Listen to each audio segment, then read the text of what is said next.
yes, no, I'm going to ask that first. Now? But, yes, first. But then we'll pick up with the Lincoln, the yeah, family. and then the family.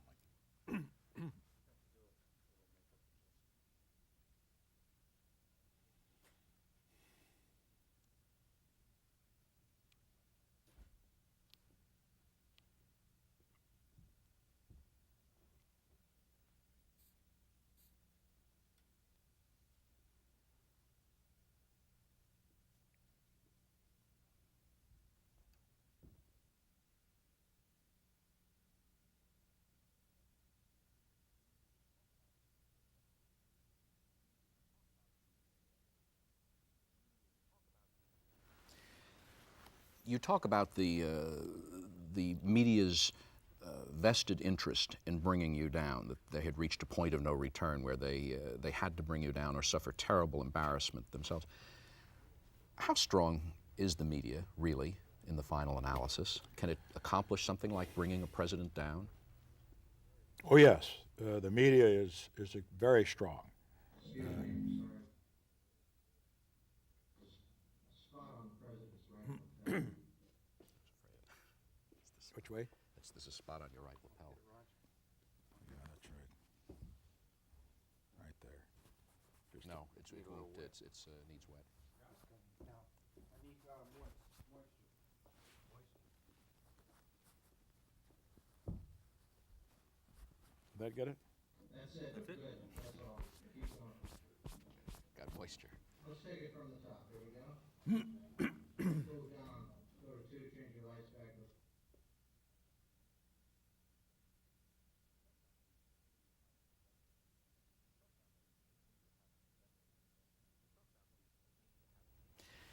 You talk about the media having a vested interest in your impeachment and events having reached a point of no return where unless you were impeached, they were going to look very bad. In the final analysis, how important, how powerful is the American media? Do they have the power to bring down a president that they don't like? Much more power than most people would like to think. I think we have to understand no, let's start this again. Well, they have much more power than most people would like to think. When we think of the media in this country, the problem is that they have a sense of self-righteousness, a double standard on issue after issue after issue. They can find everything wrong with somebody else, but they will not look inside and ever admit that they could be wrong themselves. And what was involved here in the Watergate thing was the unfairness of it. Oh, there was a legitimate thing to investigate, but they refused to balance it. They allowed their advocacy to get ahead of their reporting, which is their job to do. You know, President Eisenhower in his farewell address wrote about and warned against the power of the military-industrial complex. I didn't get a chance to make a farewell address, but when I get old enough and decide to retire, and I'm not planning it at the moment, but when I get that old, if I make a farewell address, I think I would warn against the media elitist complex. You know, the media is always talking about the imperial presidency, the power of the imperial presidency. I think we ought to hear a little bit of discussion of the imperial media and its power. You see, presidential power is limited by the courts, limited by the Congress. The media's power is unlimited. And some would say, but what about libel suits? Forget it. After the Supreme Court's decision in Sullivan versus New York Times a few years ago, a public figure cannot collect in a libel suit against newspaper or television unless he can prove malice. And there's no way that that's going to be possible. Isn't the media So I would say that as far as the media is concerned, all we can hope from them, if they're going to be responsible, is self-analysis, self-criticism, and some of them are trying with their ombudsman and the rest. The other thing is competition. But what we see in terms of newspapers across the country is more and more places where there's only one paper. Take Washington, D.C. Since the Star left the scene, the Washington Post is the only major newspaper being printed in the most important capital in the world. I wouldn't like to leave the fate of this country to the editors of the Washington Post. Do you think that the First Amendment has been misused or abused by reporters? Oh, no question about it. It's used basically as a license. Let's face it, Sullivan versus New York Times is in effect a license to lie because they can tell an untruth, print an untruth, which some of them consciously do if it's going to sell newspapers or what have you, or win a prize. And then they can always get behind the barrier under that case of saying, well, I didn't intend any malice. I had no malice. That's a terribly cynical approach, though, to people who are doing their best, who are going to work, who are maybe trying to sell papers, certainly, but are trying to tell the truth. Let me say right at the outset of this conversation, I made it clear that I was not speaking personally. I was not speaking generally. I'm simply speaking of what I have found to be an unfortunate majority at the present time. I think it could change. There are a lot of very good, responsible reporters, particularly in the writing press. Not yet that much in television, because television is so consumed with ratings and the rest. They'll do almost anything to get a story. Do you count Woodward and Bernstein among the, or in which of the two camps of reporters do you count Woodward and Bernstein? Well, it'd be obviously where I would count them. I think that their reporting, I have not read their book, but from those that were interviewed and then misquoted in their books, I say that it was not that responsible. It was advocacy journalism. Is there any way to get some kind of a handle on this situation? Should the media be investigated? Should it be controlled? No, I may disagree, for example, with what some president does with his power, but I don't want to abolish the presidency, or I don't want to control it. The same is true of the press. I believe in a free press. I do not want government control under any circumstances, or government censorship of either radio, television, or newspapers. But I'm simply suggesting here that all of the media should look within themselves, look through that microscope at themselves, look in the mirror now and then, rather than looking out there to others. Do you think there was or is a deep throat? I haven't the slightest idea. I read in newspaper accounts the speculation about this one or that one. They even thought Al Haig was deep throat. That's ridiculous, of course. And if all the charges are as ridiculous as that, I would gather it was probably a composite. In other words, it might have been simply a fictitious character that they had to use in order to give more credibility to what they were trying to report. In terms of the enormous credibility and fascination that Deep Throat assumed as a result of that reporting, if it is in fact a composite, or if he doesn't exist at all, is that a serious abuse of, or how serious an abuse of journalistic power is that? It's a terribly serious abuse. It's making something up. It is starting with the point of view and then developing the facts, the fiction, in other words, to make the point of view survive. In other words, it's basically making fact out of fiction. That's wrong. Do you think that without the character of Deep Throat, the Watergate story would have built and continued to build the way it did? It might have, because as I said, while they stuck the knife in and twisted it pretty good, we gave the knife to them. So under the circumstances, that could have happened. On the other hand, there's no question, but that kind of reporting, with the enormous credibility that people gave to it, that here was a sinister individual, an inside mole who was reporting to the newspapers and so forth and giving them all the scoop, that made it appear all very credible. You've described, you've said that Mrs. Nixon was reading the book, or excerpts from the Woodward-Bernstein book, The Final Days, when she had her stroke, or you've been reported as saying that. Is that true? Oh, yes. Do you see any cause and effect there? I couldn't give a medical opinion, but my gut reaction is that it had an enormous impact. Certainly, as far as I'm concerned, I have nothing but contempt for them. You've described your daughter Tricia, in the Lincoln sitting room that night. How did Mrs. Nixon learn about, and how did she react to your decision to resign? Well, the way she learned about it was through B.B. and Rose Woods. We thought that it was important that everybody concerned, if possible, get the word and be able to think about it before we all got together. And so she came down. We all met in the Lincoln sitting room, as I recall. She came down with Tricia, Julie, Eddie Cox, and David. And I had the 23rd tape transcript brought over because I thought that it was important that they see just what the problems were, because that was causing concern. Let me say, had there not been the 23rd tape transcript, we would have still had to resign, due to the fact that before that transcript ever was made public, as we know, the 3 Democrats have been lost on the committee. But nevertheless, this was the final blow, the final nail in the coffin, although you don't need another nail if you're already in the coffin, which we were. And so they read it, they thought about it.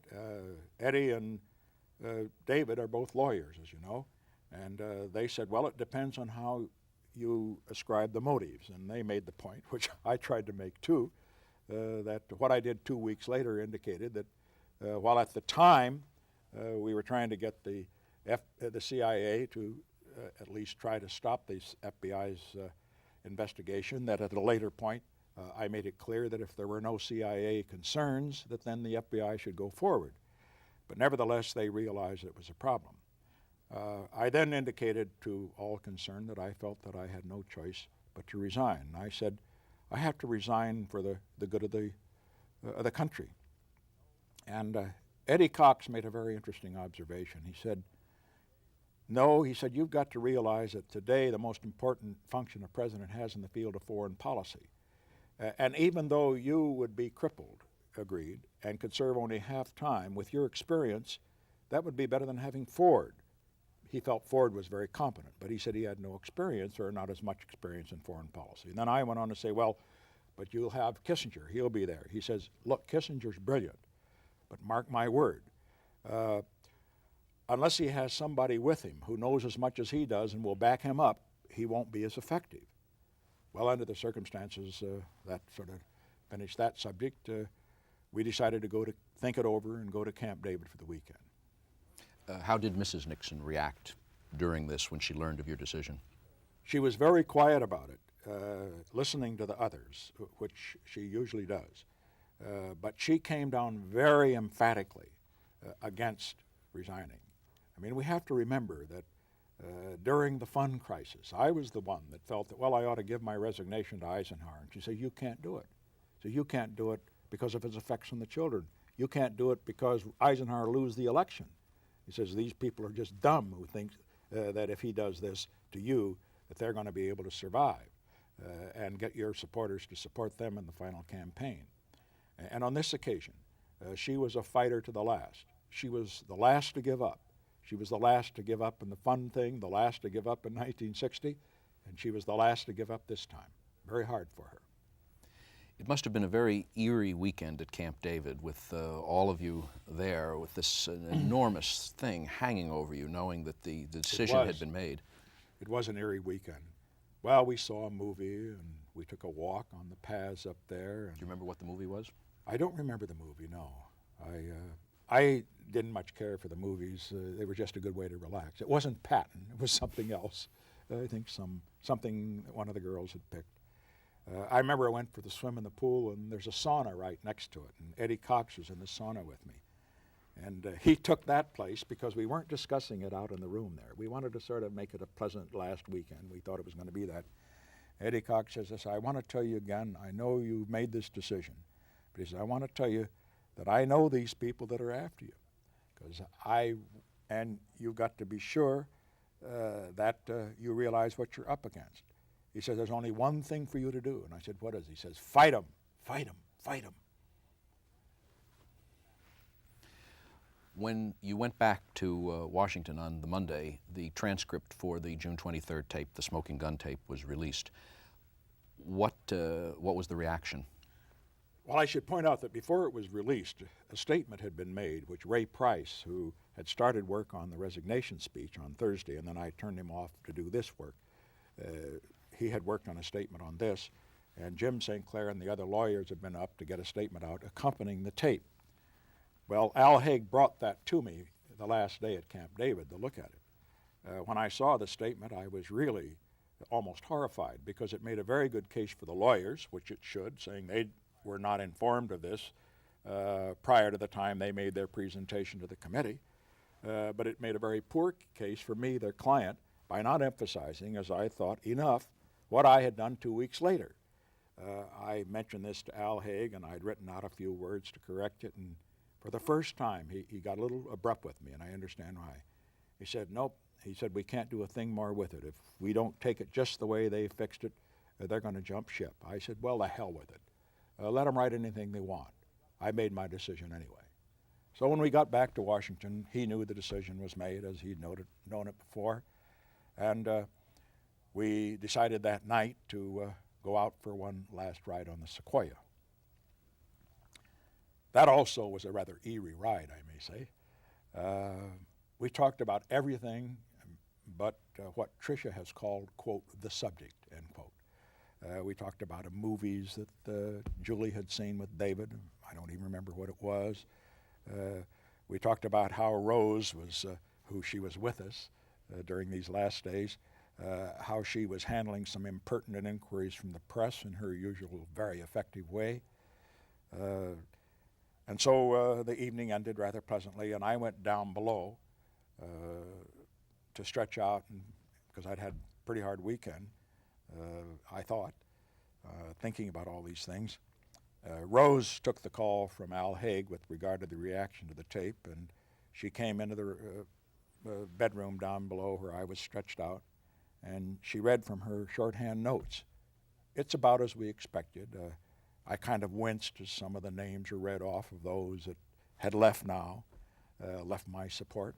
I understood it, but I felt, I looked back to the times I've campaigned for them and worked for them and supported them and written them, and kind of tough, although I did understand it. Didn't hold it against them.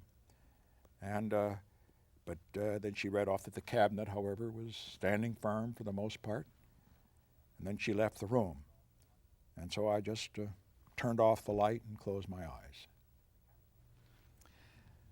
At the cabinet meeting the next morning, you told the assembled cabinet on the Tuesday morning that you weren't going to resign.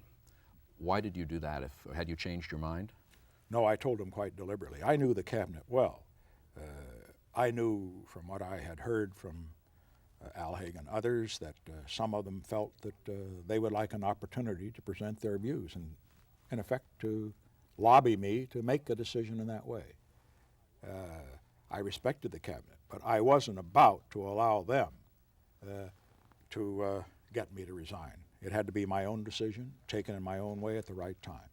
That was one reason. I didn't want to give them that opportunity. The second reason was even more important, however. I could not afford a leak. There couldn't be a period of even 48 hours, because the resignation couldn't take place, I knew, in at least a couple of days, in which it was known that I was going to resign. And I knew that as far as the cabinet was concerned, as good as they were, that there'd be a leak out of there in that big a meeting. I know that many of them probably didn't appreciate the fact that I didn't tell them, just as many of them didn't appreciate it when I didn't tell them I was going to China. But on the other hand, there are times when you have to keep your counsel, and I felt that this was one of those times.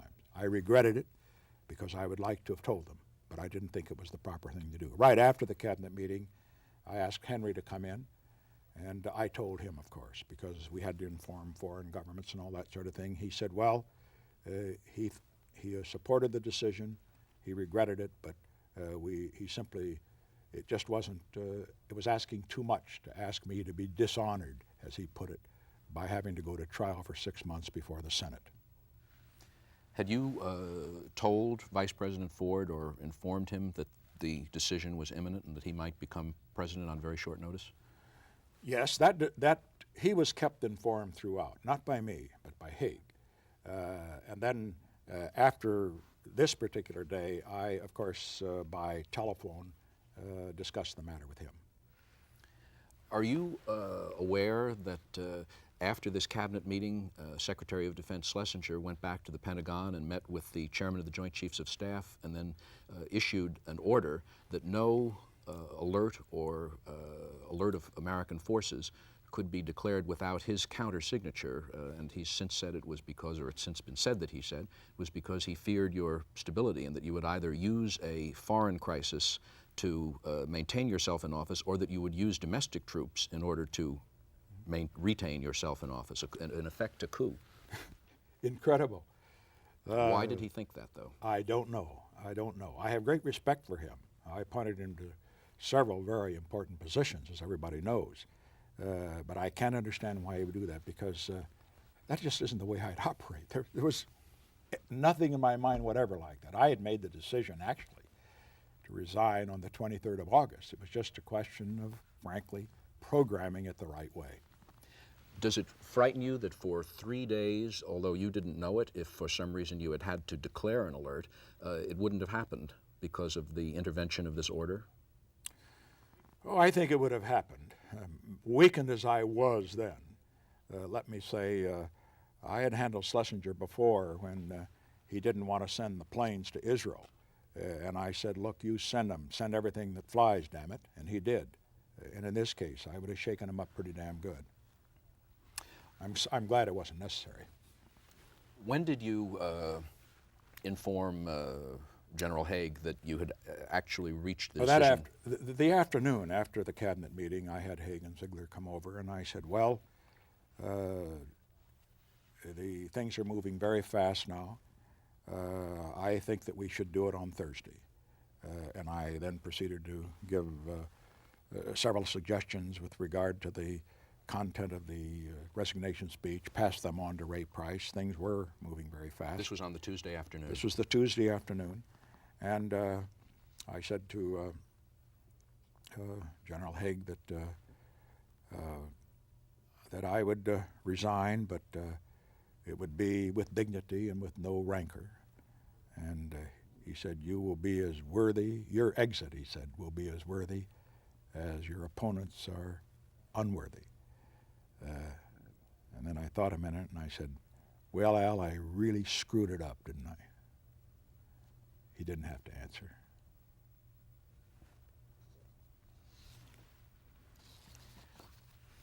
What was the family dinner like that night, Tuesday night? Very quiet. We didn't talk that much about the situation. Let me say Mrs. Nixon was very perceptive, however. I learned later that after our night on the Sequoia, that even though they hadn't been officially told that the decision was final, she had started to sort the clothes and start the packing.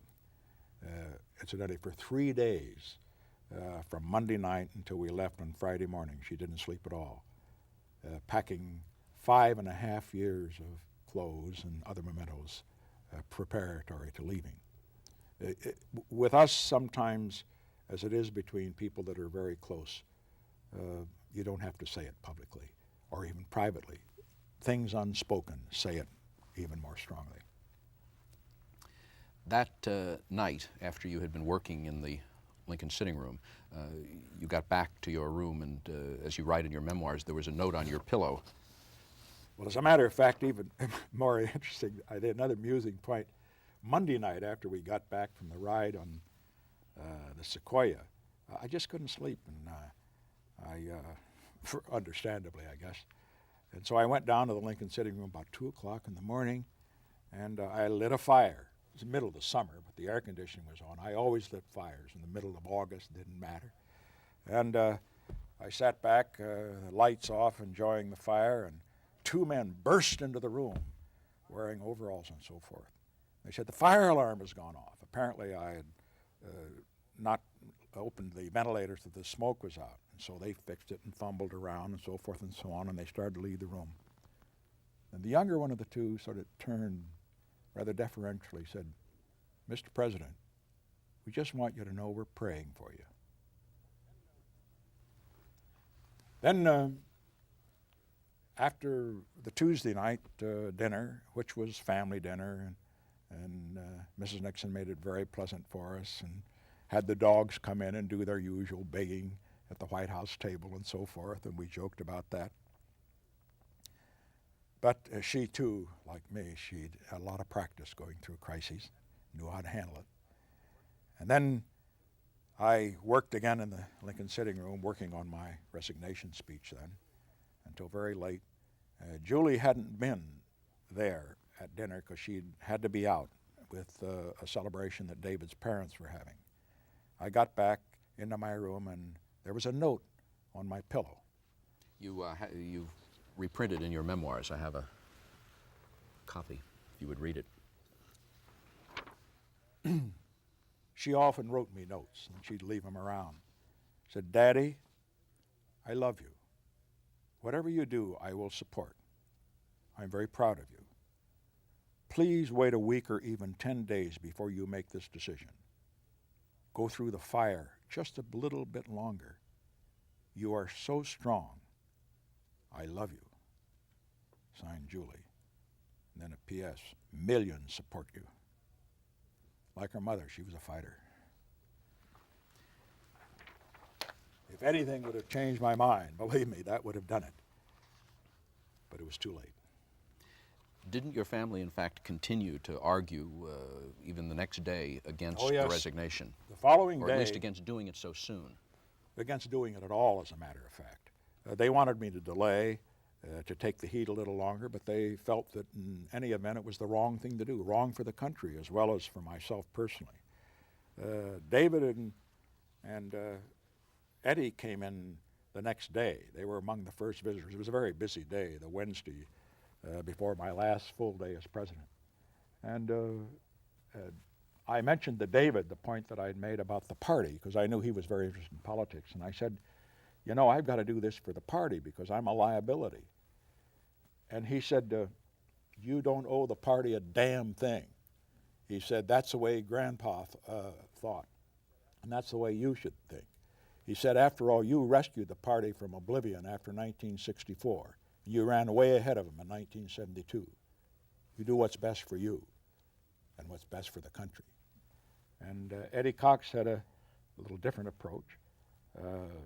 He made the point that it was vitally important for me to continue in office because of the foreign policy considerations. There's something else there. The tragedy. Yeah. Sorry. And then Eddie Cox came in right after him. Boy, these two boys, they're going to be great advocates if they ever get before a jury. He said that that came back to the theme that he had started at Camp David about those that were in the special prosecutor's office. He says, "Look, I know these people. I went to Harvard with some of them. I served with some of them in the New York Attorney's Office after I graduated from Harvard." He says, "They're very smart, they're very tough, and they hate you. They hate you with a passion. If you resign, they're not going to let up on you. They will harass you and hound you for the rest of the days of your life." I didn't know what to say. I said, "Well, it's kind of like the Greek tragedy." I said, "If it stops in the middle of the second act, the audience throws chairs onto the stage, and all you have to do is to recognize that whatever the outcome, you've got to see it through to the end." But I was very proud of the way they presented their case. A lot of people feel strongly that one of the most serious crimes of Watergate, in a way, was a crime of the heart, and it was that you let Julie go out and continue to defend you after you must have known that your case was indefensible. Do you have a feeling about that?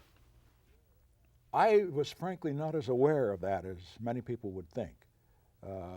I wasn't reading the news summaries at that time, and she never spoke to me about it. Frankly, if she had asked me whether she should go out, I would have told her not to do it. This night, when the decision was finally irrevocable and people accepted it, although they didn't like it in your family, you had one last dinner, and you asked the White House photographer to be there. Why did you, as such a private person as yourself, how could you ask a photographer to be present, to intrude at this most intimate moment? It certainly sounds uncharacteristic, but on the other hand, I should point out that Ollie Atkins we considered a friend. He had been with us for many, many years. He had taken pictures of the youngsters for the Saturday Evening Post when they were only that high. We all called him Ollie, and he called the kids by their first name and so forth and so on. The second thing was that I just had a feeling that it was important that the event be recorded. As I said to Tricia and Julie and Mrs. Nixon, I said, after all, there will come a time, years from now, when you will want to see what we went through. And so this is only for our private purposes. At least I thought it was private at that point. As you know, nothing of that period was private, and we have the photographs. Can you describe some of them? There's one of you with Tricia in the rose garden. The way that came about was that I got over to the residence after this rather long day, and which I had seen not only Eddie and David, but others as well, who came in to plead their case. I remember Rabbi Korf coming in. He's like an Old Testament prophet. He urged me to reconsider. He said that it would be a sin against history to allow these jackals in the media and this cabal in the Congress drive you from office. Don't do it, don't do it. And then another thing that really tore me right to my heartstrings was when Rose came in. She incidentally was wearing a pink dress. She always wore her pink dress when she wanted to be defiant to those that were our critics. And she said she just got a telephone call from Colonel Guy, one of the POWs. I think he'd been a POW for 5 years. She said he was in tears virtually. And he says, please tell him not to resign. Tell him he didn't give up on us, and we'll never give up on him. Pretty tough to listen to that and hang in to the other decision, but I had made it, and that was that. But anyway, when I arrived in the room, I knew that it was pretty tense. I can always tell with Mrs. Nixon. I remembered at the time of the fund when we were in Portland, just before going down to make the broadcast. She had a terrible, severe pain in her neck. She gets a pain in her neck and very stiff, went under tension. And this time I could see the throbbing. But when she saw me, she put on a great act. I guess it was an act. She got up and she came up and threw her arms around me and she said, we're all very proud of you, Daddy. Well, I didn't know quite what to say, and Ollie, fortunately for me, for my emotions, stepped in and said, you know, I think it would be nice if we could get a picture of Mrs. Nixon and you in the rose garden.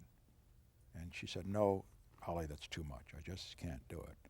And Tricia said, I'll go with you, Daddy. So I went down with Tricia to the rose garden. It was incidentally quite appropriate that she go, because we were able to think back to a happier time, 1971, 3 years before, when she and Eddie were married in the rose garden. We talked about that wedding, what a beautiful and wonderful occasion it was for all of us. And I must say, as I looked at Tricia, she was as beautiful, I think more so then and even now than she was then. So then we went back upstairs. We had a bite to eat. Nobody was very hungry. I can't even remember what we had that night. It was good, but not sensational. Could have been sensational. We wouldn't have known. And then I felt that probably we ought to have a family picture, because our favorite White House picture had been of the whole family for formal purposes distributed during the campaign. And so I... Which was your favorite picture? The favorite picture was of the whole family. Where both couples and Mrs. Nixon and me, and either on either side. So I told Ollie that I would, that we would have the picture, and I put on somewhat of a false front and bravado and tried to arrange it in my usual way. You stand here, stand accordion-like so that you won't be cut out of the picture. And Ollie mercifully was quick, because we were all uptight. Tears were brimming in virtually everybody's eyes. And then, after he snapped that picture, Julie just couldn't hold in the tears any longer. She rushed over to me and threw her arms around me and said, I love you so much, Daddy. Well, by that time, I couldn't say much either. One of the most memorable and subsequently controversial events of these days was your meeting with Henry Kissinger that night, which ended in your praying with him in the Lincoln bedroom. Do you remember that night? Oh, I remember it very well. And he remembers it very well, too, because he's written about it, as I have.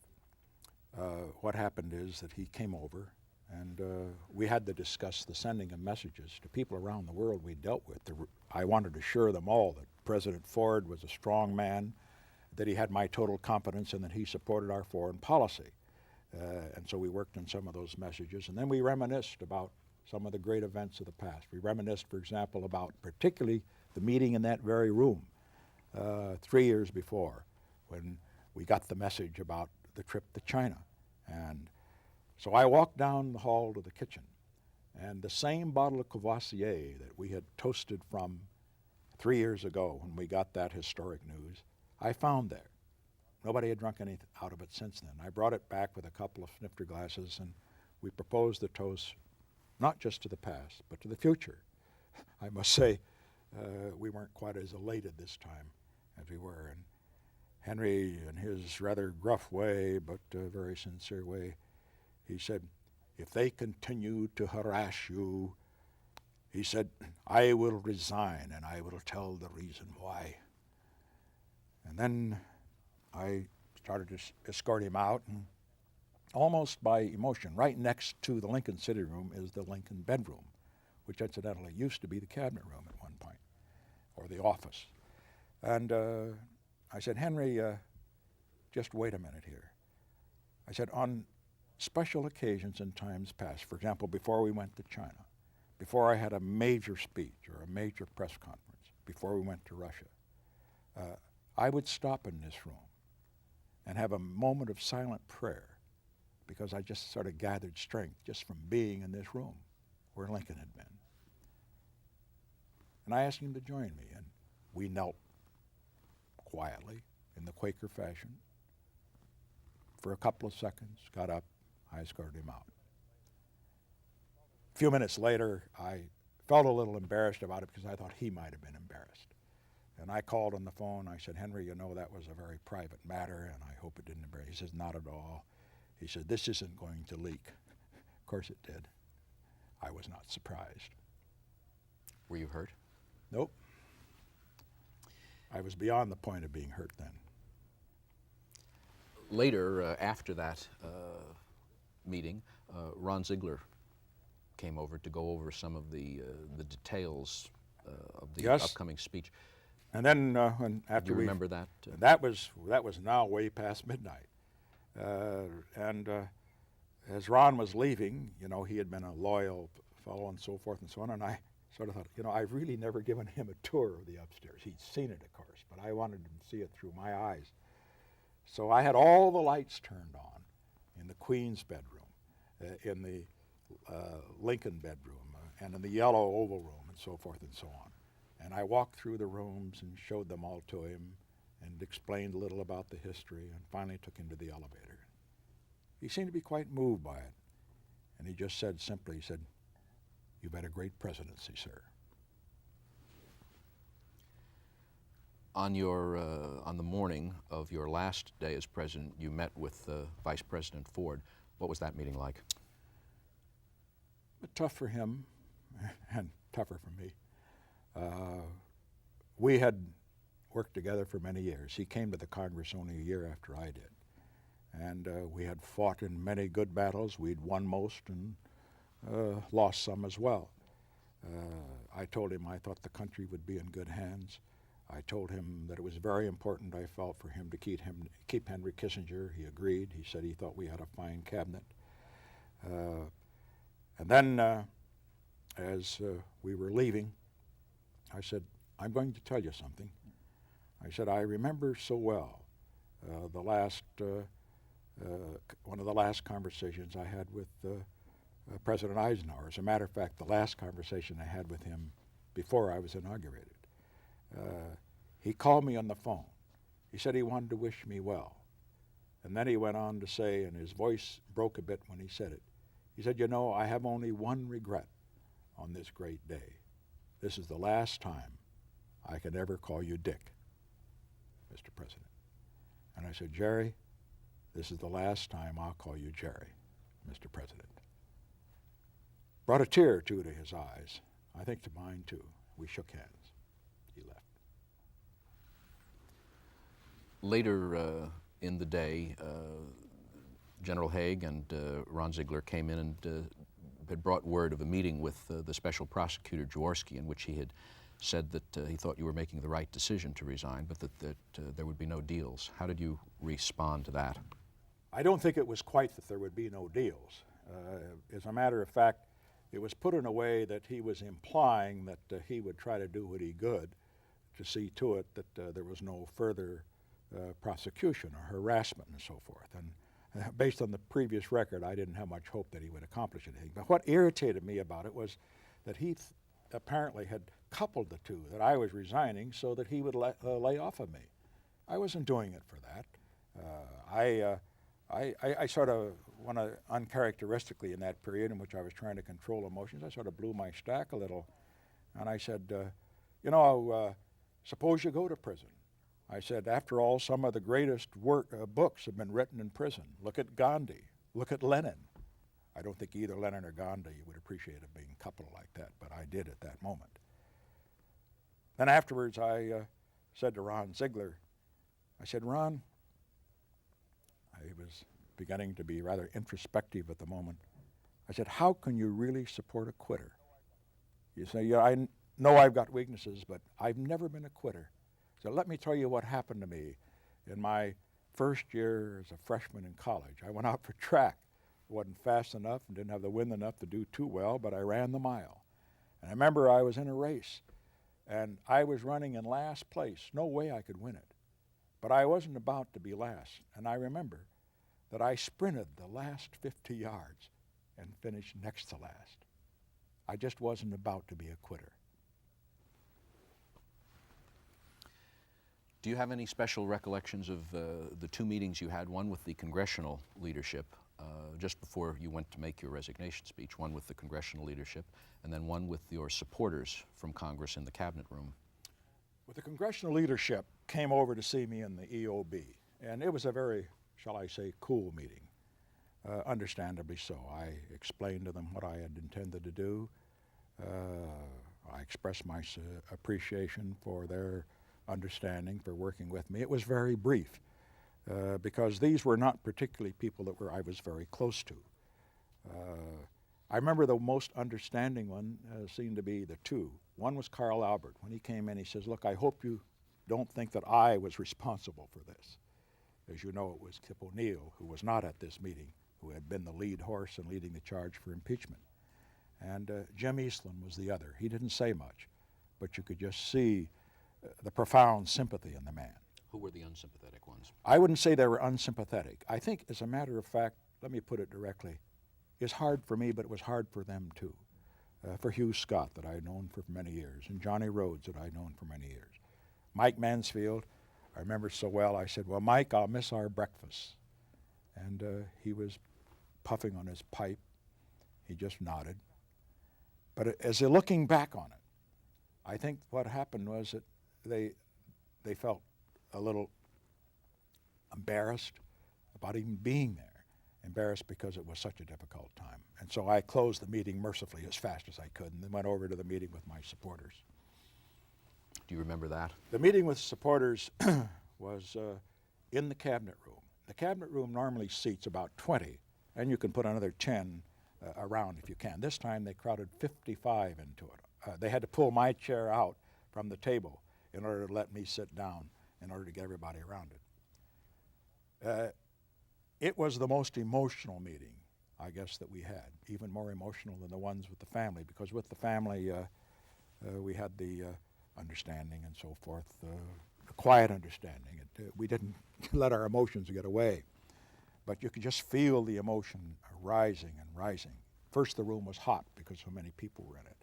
I talked about what we had been through, going back over 25, 30 years, the campaigns we've been through. There were Democrats and Republicans there. I expressed appreciation particularly for their support during the tough days in Vietnam, the support of my China initiative, the support on other tough issues.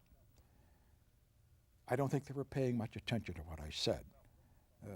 They just felt the tension in the room.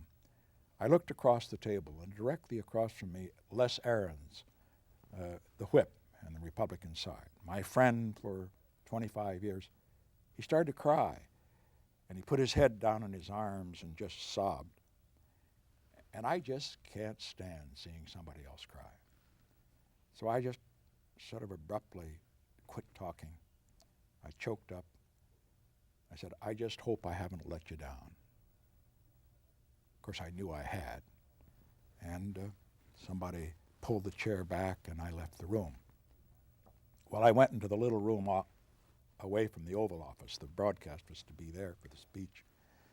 And I had to speak in 15 minutes. And Al Haig came in, very concerned, because wondered if I'd get up for it. I apologized to him. I said, Al, I said, that's the first time I've shown any emotion, as you know. I said, but I just can't stand seeing other people cry. He said, Mr. President, every man in that room was deeply moved.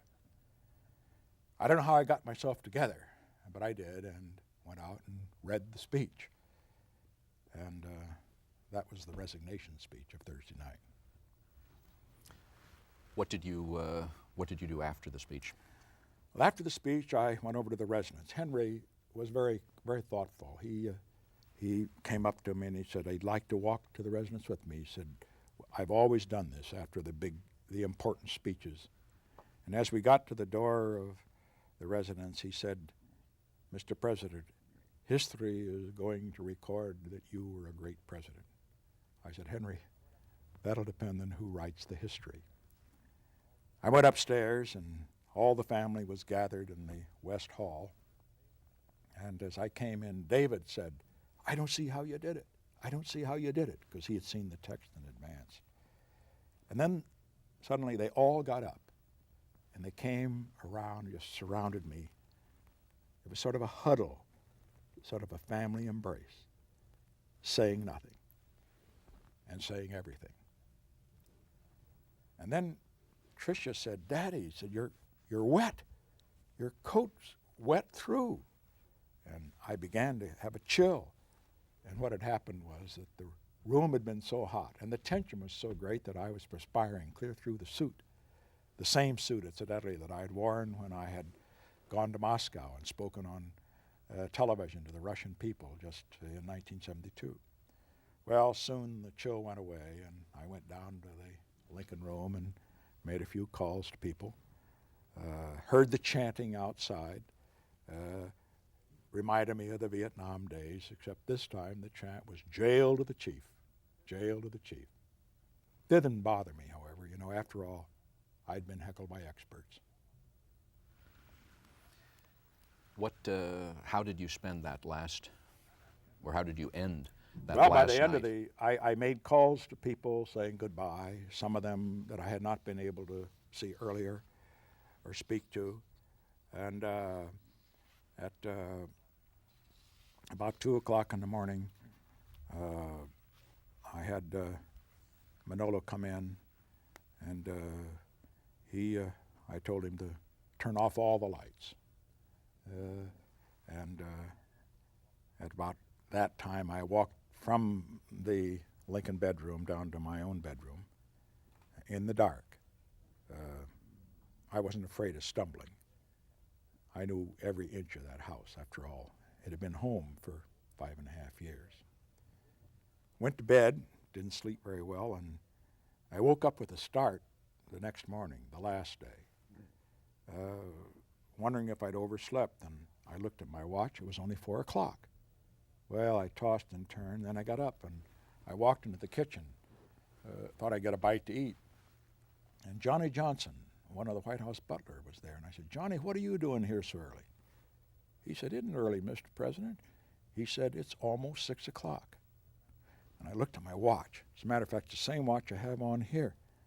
And it's one of those watches, you know, with a battery in. It's supposed to run for 2 years. The battery had run out, worn out, at 4 o'clock the last day I was in office. By that time, I was worn out, too. So in the event, I had Johnny, I said, Johnny, I'm going to have something different.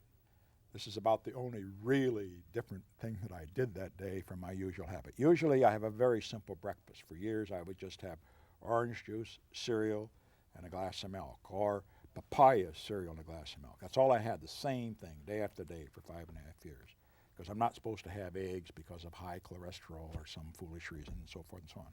So, Johnny, I want you to fix me one of my favorite dishes. And so what he did was to make up some corned beef hash with poached eggs. I must say it was a little too heavy for me to eat much of it, but I enjoyed having it. Went back down to the Lincoln Room, and Al Haig sort of knocked on the door. I think it was perhaps for him the most difficult meeting we had, and for me it wasn't easy. He brought one piece of paper. There was one line on it. He said, "You know, we forgot to do this. Would you sign it now? I hereby resign the office of President of the United States." I signed it. He took it out. Then I proceeded to work on my farewell remarks, which were going to be extemporaneous. As you know, all extemporaneous speeches, however, require an enormous amount of preparation. And so I worked on that speech until it was time to go down. How did Mrs. Nixon bear up on this last morning? Well, after Haig had left, and then he came over again for a last chat, and I finished my remarks and tried to get him to my head. You see, I made the speech without any notes. That had been my usual practice. And I walked down to the hall there, and we had to say goodbye first to the White House staff. They're wonderful people, you know. They'd served us for 5.5 years with great dedication and great competence. They're all members of our family. As a matter of fact, I remember vividly my meeting one member of that White House staff. He was a very distinguished man, white-haired, black man. His name was Bruce. They always called him Bruce. I always called him Mr. Bruce. And I remembered on that day, on the Thursday, that I came over to prepare for my speech. I got into the elevator, and he was just crying like a baby, and he says, "Oh, Mr. President." And I said, "Mr. Bruce, don't worry. Everything's going to be all right." So we would talk to the staff a while, and then I noticed that Mrs. Nixon was wearing sunglasses. And I found that what had happened is that after 3 days and nights of packing, not breaking at all, never showing emotion, she'd finally cried that morning. So then up came, at that very moment, Steve Bull. Steve Bull came up to brief us on the entrance into the grand ballroom where we were to say goodbye to the official administration people, the cabinet and all the other top people in administration, about 300 of them. And Steve was giving us with a little map, as he always did, where we would all stand. And then he said, "Now the 3 television cameras will be here."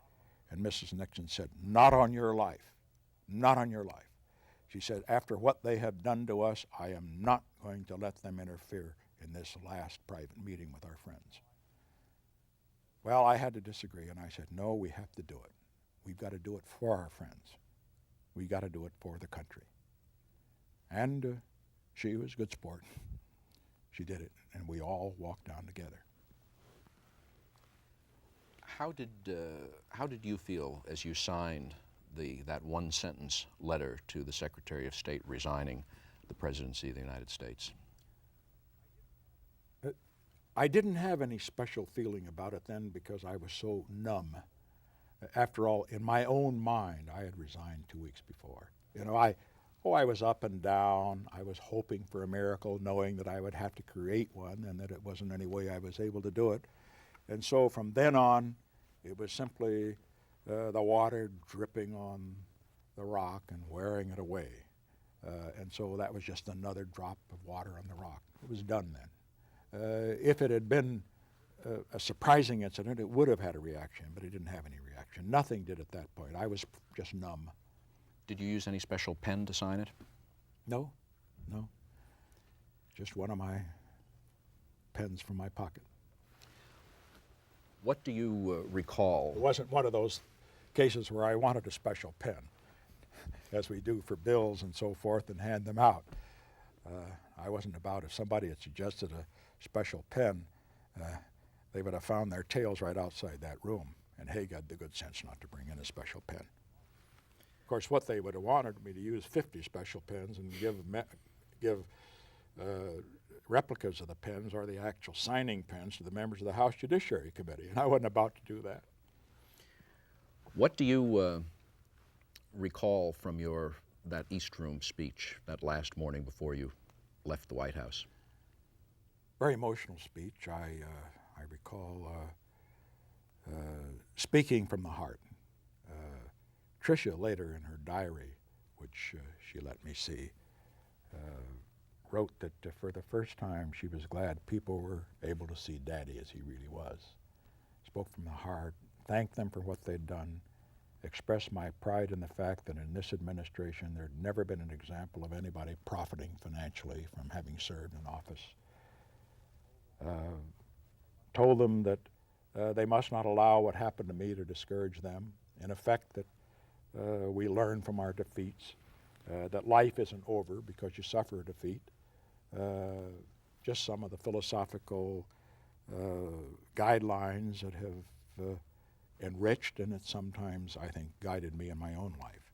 I tried to share them. I spoke to my parents, my old man, as I called him, and my mother. I said my mother was a saint, and my old man was not just a common man. He was quite an extraordinary man.